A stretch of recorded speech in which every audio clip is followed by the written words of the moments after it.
Good morning students. आज हम लोग का टॉपिक है bank reconciliation statement. Bank reconciliation statement class 11 का एक सबसे इजीएस्ट और सबसे टफेस्ट पार्ट माना जाता है। क्यों माना जाता है? इसको लॉजिकली अगर आप समझ जाते हो तो ये सबसे इजी है, और नहीं समझ पाते हो तो इट बिकम वेरी कॉम्प्लिकेटेड।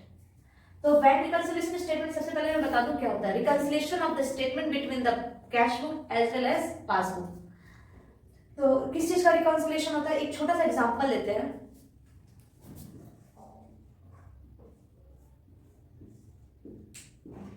ये मिस्टर हसमुख लाल है।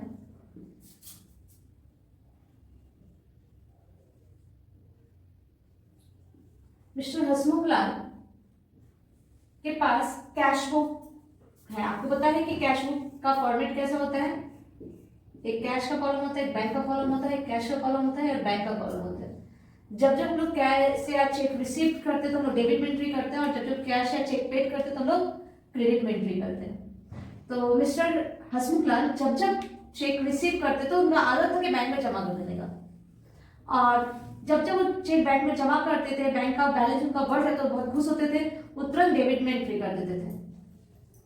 और इनका और एक भी हैबिट था, जब जब उनको ऐसा पेमेंट करना होता था वो क्रेडिट में एंट्री कर देते थे। जैसे परचेस किए और चेक के थ्रू पेमेंट की तो क्रेडिट में एंट्री कर दिए। तो जैसे वो एंट्री करते थे वो तुरंत उनका एक और भी हैबिट था, वो अपना पासबुक, आप लोग सबके घर में पासबुक होता है, हर एक बैंक का पासबुक होता है, नीले रंग का, हरे रंग का, पीले रंग का। वो पासबुक लेकर तुरंत बैंक के पास जाते थे और बैंक से एंट्री करवा देते थे। मतलब जब वो यहाँ पे पैसा जमा करते थे तो तुरंत उनके पासबुक में भी एंट्री हो जाता था। मतलब कैश बुक का डेबिट साइड में जब पैसा जमा होता है तो पासबुक की क्रेडिट साइड में भी जमा होता था। आपको बता दें कैश बुक का डेबिट साइड फेवरेबल होता है, क्रेडिट साइड अनफेवरेबल, मतलब माइनस में बैलेंस होते थे। जब पैसा घटता था हम लोग कैश बुक की क्रेडिट में लेते थे। सिमिलरली पासबुक के क्रेडिट में कब एंट्री होता है? जब हम लोग कैश बुक की डेबिट में एंट्री करते थे। जब पैसा जमा होता था तो कैश बुक के डेबिट में होता था और पासबुक की क्रेडिट में, और जब पैसा पेमेंट होता था, चेक पेमेंट होता था, कैश बुक के क्रेडिट में एंट्री होता था और पासबुक के डेबिट में।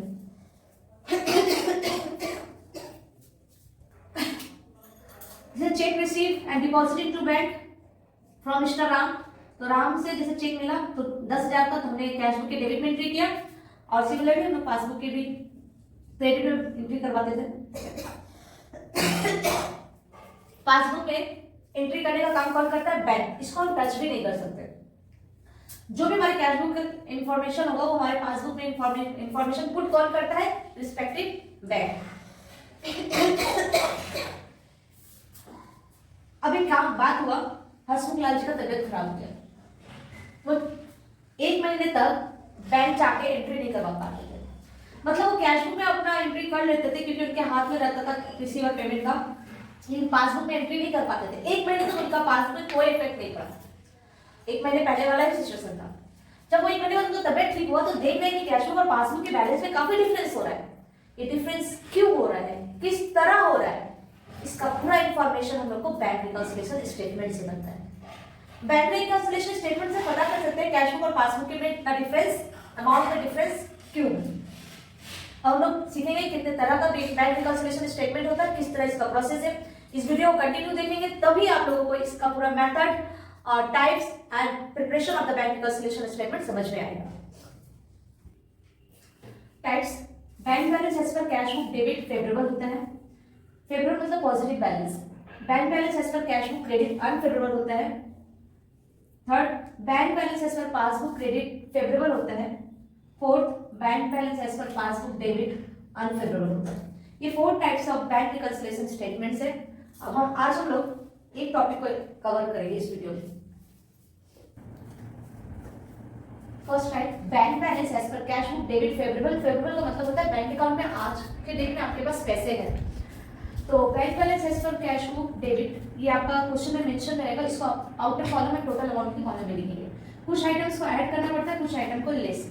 ऐड में क्या क्या करेंगे? Cheque issued but not present to bank for payment. Cheque issue हो गया है पर बैंक में प्रेजेंट नहीं हुआ पेमेंट। एक बात और आपको बताना जरूरी है। सबसे पहले बात, जब आप इस मेथड को फॉलो करते हो bank balance as per cash book, तो आपको पासबुक के ऊपर फोकस रखना पड़ेगा। मतलब पासबुक अगर इंक्रीज करेगा तो we have to add, passbook अगर इंक्रीज करेगा तो हमको ऐड करना होगा, और पासबुक अगर डिक्रीज करेगा तो हमको लेस करना होगा। अब कैसे पहचानेंगे कि पासबुक इंक्रीज कर रहा है और कैसे पहचानेंगे पासबुक डिक्रीज कर रहा है। हम लोग इस मेथड में मैंने कुछ टॉपिक्स को कवर करने का कोशिश किया कि किस किस केस में पासबुक इंक्रीज करते हैं और किस किस केस में पासबुक डिक्रीज करता है। देखिए first, cheque issued but not present to bank for payment. माने आपने किसी को चेक दिया कि मेरे अकाउंट से जाके पैसा निकालो, अगर वो बंदा आपके अकाउंट से पैसा निकाला होता तो आपके बैंक का अकाउंट क्या होता, कम हो जाता। अगर वो बंदा बैंक से जाके अगर पैसा निकाल लेता तो आपका अकाउंट क्या होता, बैंक का बैलेंस कम हो जाता, पर उस बंदे ने नहीं निकाला, not present to bank for payment. Ultimate bank का बैलेंस क्या है, बढ़ा हुआ है।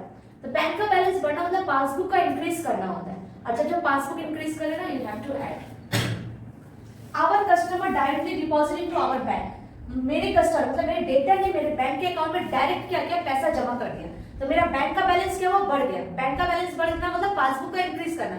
सिंपल सा बात आप समझ लो कि आपका पासबुक जब जब इंक्रीज करेगा, यू हैव टू ऐड, मतलब आपके जो कस्टमर, आपका जो डेटा था, आपको बिना बताए आपके अकाउंट में पैसा जमा कर दे, इसको लगा कि अकाउंट में पैसा जमा करने का टाइम आ गया, जमा कर दे। इस बात को आपको नॉलेज नहीं था, आपने कैश बुक में कोई ट्रीटमेंट नहीं किया, आपका बैंक में डायरेक्ट जब पैसा जमा होता है, बैंक का बैलेंस क्या हो गया, इंक्रीज कर गया। बैंक का बैलेंस इंक्रीज मतलब add. Interest credited by bank but not yet entered in the cash book. Interest credited by bank का मतलब क्या होता है, आपने जो बैंक में पैसा जमा किया है वो किस लिए जमा किया है, उस पर आपको इंटरेस्ट मिलेगा। और आपका 22,000 में हो सकता है, 2,000 इंटरेस्ट मिल सकता है, 1,000 इंटरेस्ट मिल सकता है, तो आपका बैंक में रखा हुआ बैलेंस क्या होगा, बढ़ जाएगा। तो जब जब इंटरेस्ट क्रेडिट होगा बैंक में, तो आपका बैंक का बैलेंस बढ़ जाता है, और बैंक का बैलेंस बढ़ने से क्या करना होगा, आपको ऐड। तो आपको बैंक का बैलेंस बढ़ेगा, यहाँ पे देखिए लिखा हुआ इंटरेस्ट क्रेडिट बाय बैंक, मतलब बैंक में इंटरेस्ट क्रेडिट हुआ, बैंक का बैलेंस बढ़ गया, but not yet entered in the cash book, but cash book में कोई इंटरेस्ट एंटर्ड नहीं हुआ। Next, cheque issue but not recorded in cash book. Cheque issue हुआ but not record in cash book, लेस किस किस केस में होगा, कुछ एग्जांपल्स है यहाँ पर।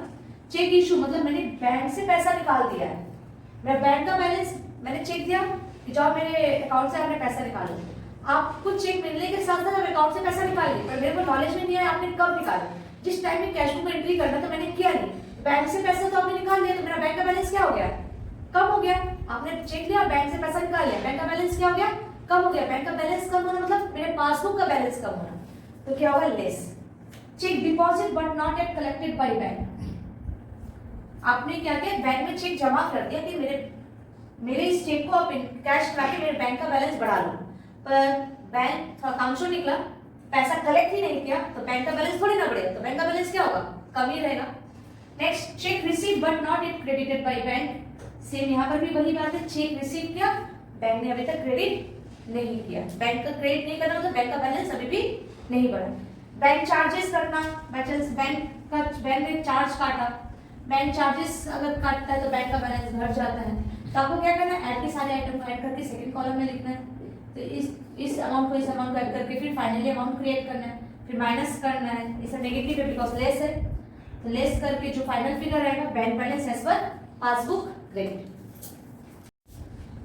बैंक हम कर रहे हैं निमाई बागची का question number 4, page number 474। Bank balance as per cash book question में 12% दिया हुआ है।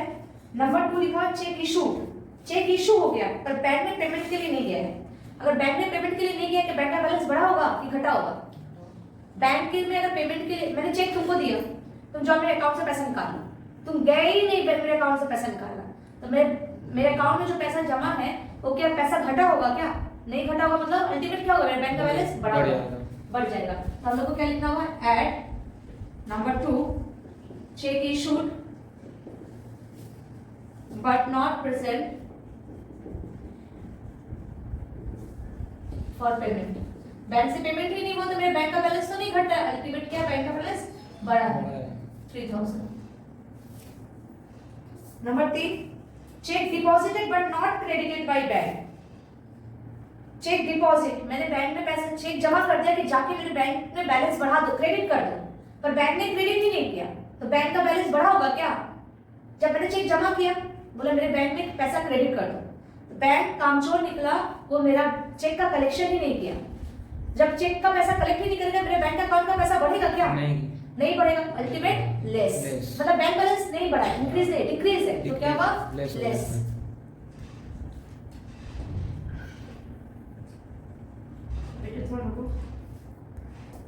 Number 4, bank charges debited by bank but not recorded in the cash book. Bank charge का मतलब आप एटीएम खुलवाते हो बैंक से, तो बैंक ऑब्वियसली अपने चार्ज काटता है। तो जब बैंक अपना चार्ज काटेगा तो बैंक का बैलेंस बढ़ेगा कि घटेगा? घटेगा। ऑब्वियसली बैंक का बैलेंस रिड्यूस होगा, लेस। जब जब लेस होगा तो लेस में लिखेंगे।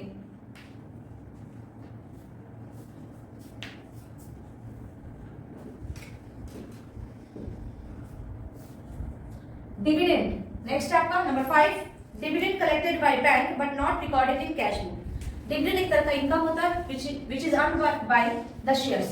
शेयर्स खरीदने पे डिविडेंड अर्न होता है। तो डिविडेंड अगर कलेक्ट कर लेता है बैंक, तो बैंक में रखा हुआ बैलेंस बढ़ जाता है कि घट जाता है? बढ़ जाता है। डिविडेंड कलेक्ट करने से बैंक का बैलेंस क्या होगा? इनकम कलेक्ट करने से बैंक का बैलेंस क्या होगा? बढ़ जाएगा। तो हम लोग लिखेंगे number 5, dividend collected by bank. Bank बढ़ गया। मैंने कहा ना कैश बुक दिया, अगर ये कैश बुक है तो बैंक को देखना, बैंक का बैलेंस बढ़ा कि घटा है।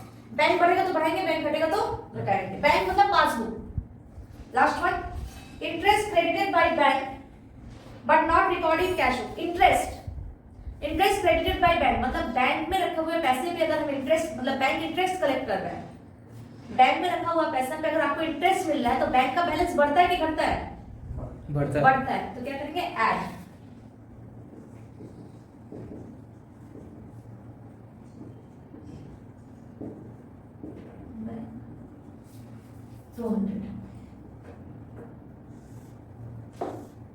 अब आप लोगों को ऐड और लेस करना है, तो 12,000 से 3,000, 4,500, 4,700 ऐड करेंगे। तो 12,000, 4,700 ऐड होगी, 16,700 हो गया। 16,700 से 4,100 माइनस करेंगे, कितना आ जाएगा? 12,600। 12,600 इज आवर फाइनल आंसर। ये क्या लिखेंगे? Bank balance as per passbook, क्योंकि कैश बुक है तो bank balance as per passbook. ये bank balance as per passbook debit था हमारे क्वेश्चन में, तो ये bank balance as per passbook credit हो जाए। ये आज का इस क्वेश्चन नंबर 4 का सोल्यूशन है। इसको अच्छे से 2-3 बार इस वीडियो को देखिएगा, चैप्टर का कंसेप्ट काफी क्लियर होगा। तब तक take care, bye. I hope आपको मेरा वीडियो बहुत अच्छा लगा होगा। मेरे वीडियो में सारे आपके जितने छोटे छोटे डाउट्स होते हैं सारे के सारे हम क्लियर कर देते हैं। आप लोगों को अगर किसी और टॉपिक पे कोई भी डाउट्स हो, कोई भी क्वेरी हो, क्योंकि सारी वीडियोस तो यूट्यूब पे छोड़ना पॉसिबल नहीं होता है, तो आपको अगर कोई भी डाउट हो, किसी भी टॉपिक का अगर वीडियो चाहिए होगा तो हमें कमेंट बॉक्स में जरूर कमेंट करें। और अगर आप हमारा लाइव क्लासेस करना चाहते हैं तो इस नंबर पे कांटेक्ट करिए। और ऑफलाइन क्लास हम लोग का बागुनियाटी जेमरा में होता है। इस एड्रेस पर और इस नंबर पर कांटेक्ट करके हमारा ऑफलाइन क्लास भी आप जरूर से कर सकते हैं। तब तक के लिए टेक केयर, बाय।